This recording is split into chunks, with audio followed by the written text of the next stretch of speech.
Hey friends, welcome back. I got something really exciting going on with the channel. We reached 3,333 subscribers, and I thought that that was just too perfect, and so I wanted to do something to celebrate. I've been wanting to do it for a really long time and just waiting for any old excuse. I dropped some merch. If that's not your thing, like, I get it, like, just skip past this, but I am just one of those people that's really into merch. I follow a lot of YouTubers. I love designs and things like that. And even in the really early days of my channel, I kind of daydreamed about the day that it would be relevant for me to put out a little bit of merch or to have custom artwork made for my community. And yeah, I may have jumped the gun, like 3,000 subs is a little early to be dropping merchandise, but I got a little bit of AdSense money, and so I wanted to reinvest in the channel, and so I used it to commission some artwork, which you can see here. I'm super excited about it. The link to the artist will be in the description if you're interested in checking out some of their other great items or commissioning some artwork for yourself.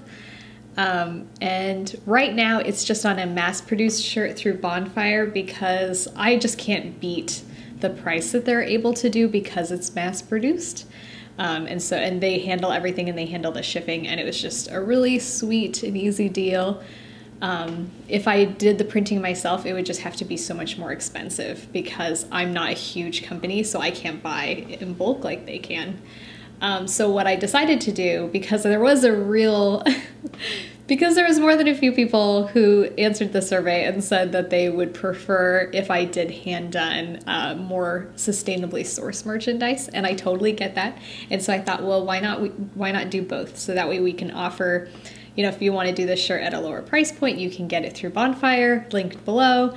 And if you are more conscious and you want it to be more sustainable, I will be hand printing shirts in a very limited run. I really wasn't able to find a source for shirts that I thought was ethical enough, and so I am going to be scouring all of my secondhand shops in my community, and whatever I find, that's what I'm printing on, and that's what I'm going to release on Etsy.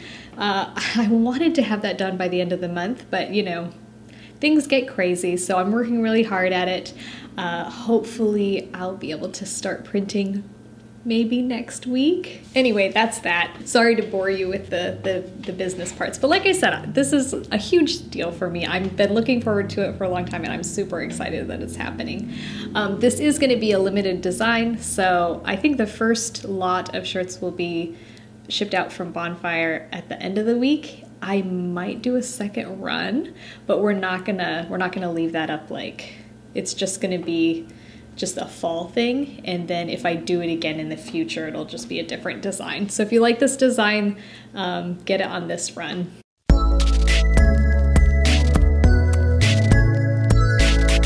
Okay, so let's get down to business.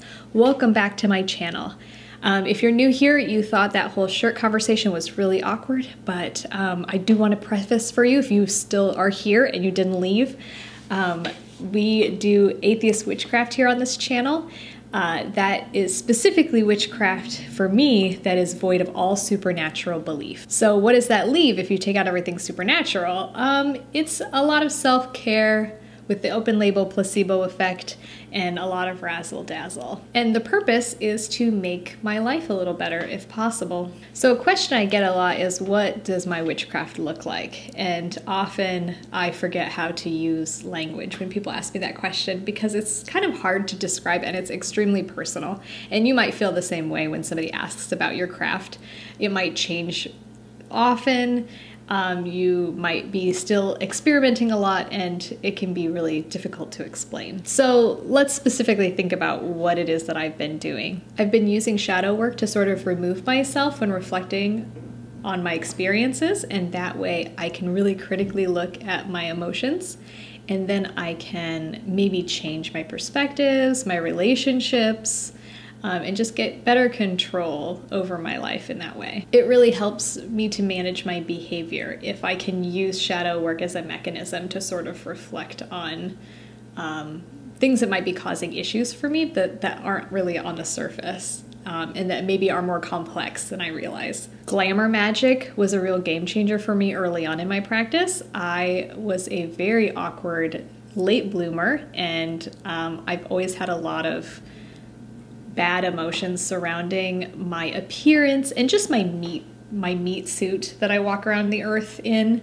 And using glamour has really helped me appreciate the meat suit that I have and treat it with more respect, and to honestly just take better care of it. I use bindings and string cuttings and sigils just to feel control over things in my life that I might not necessarily be in direct control about. And also, those sort of spells take my intentions and it gives them something real to hang on to. So that way I feel like I'm taking action, and it really helps solidify like what I'm trying to do. Instead of just thinking about doing something, it gives me an action so that it kind of pushes me into doing what I'm supposed to be doing. And if you're here with me, I'm guessing you have things in your practice that look an awful lot like that as well.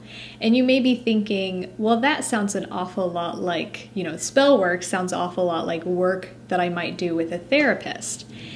And that's true, kind of. And also we're researchers, right? So we want to grow our practice. And so maybe we'll want to grow our practice by taking ideas from psychotherapy. We might want to look at new techniques. We might search through academic articles, just always looking and collecting things that we can weave into our practice. And that seems harmless enough, right? Educating yourself, looking for peer-reviewed science, like what could go wrong? The unfortunate thing is, things can go wrong. As the humans that we are, we're not really set up for success when we're doing research for ourselves. It's true.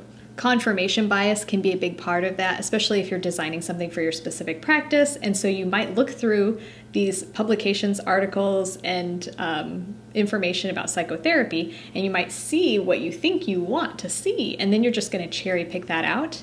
And then things that don't fit with your paradigm or your worldview, you're just going to graze over, and then you're going to leave those things out of your practice. So you only tend to hover to what fits with what you want.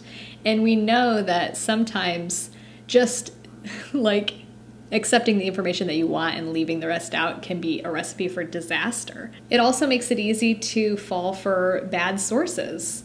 And sometimes studies can be really cumbersome and kind of boring, and so media will sometimes rehash these things in articles meant for entertainment, and they leave a lot of the important information out. So honestly, if it's outside of my area of education and expertise, I can't Google my way into being a professional therapist. And how can you even know if you're screwing it up? Like what?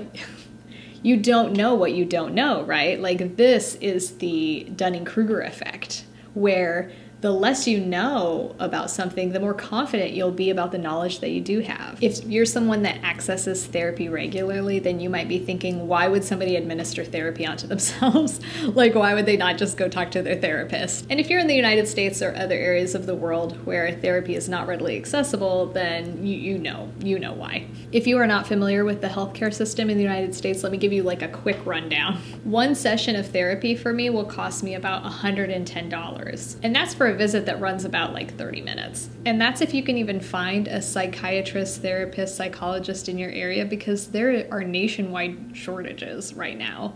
And many offices aren't even accepting new patients. So we've got financial availability, then on top of that scheduling, and people have very busy lives. And there are just so many barriers to be able to access professional therapy. So it can be very attractive to want to administer therapy to yourself. Like, it seems crazy to put off dental work or to Google all your symptoms before going to the emergency room just to make sure you absolutely have to go to the emergency room. But I'm telling you, that's pretty normal in the United States. Okay, so let's wrap this up. What are my thoughts on this? Is witchcraft a kind of psychotherapy that you do on yourself? No, no, it's not. It's absolutely not.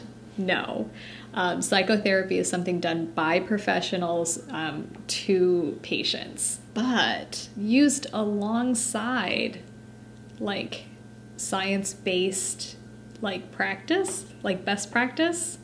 If you're receiving treatment from a professional, like I think that witchcraft with that, as long as you keep open communication with your medical provider, like I think it can be a really wonderful thing. And I absolutely understand that not everyone can access professional medicine. So I would just say use the same amount of skepticism when looking into administering therapy on yourself. Like, use the same skepticism that you would if you were administering any other sort of medical procedure on yourself. Honestly, maybe more so, because if you screw up like your own tooth extraction, you can clearly tell that that went wrong. But if you screw up your own therapy, like, the consequences of that might not be as evident.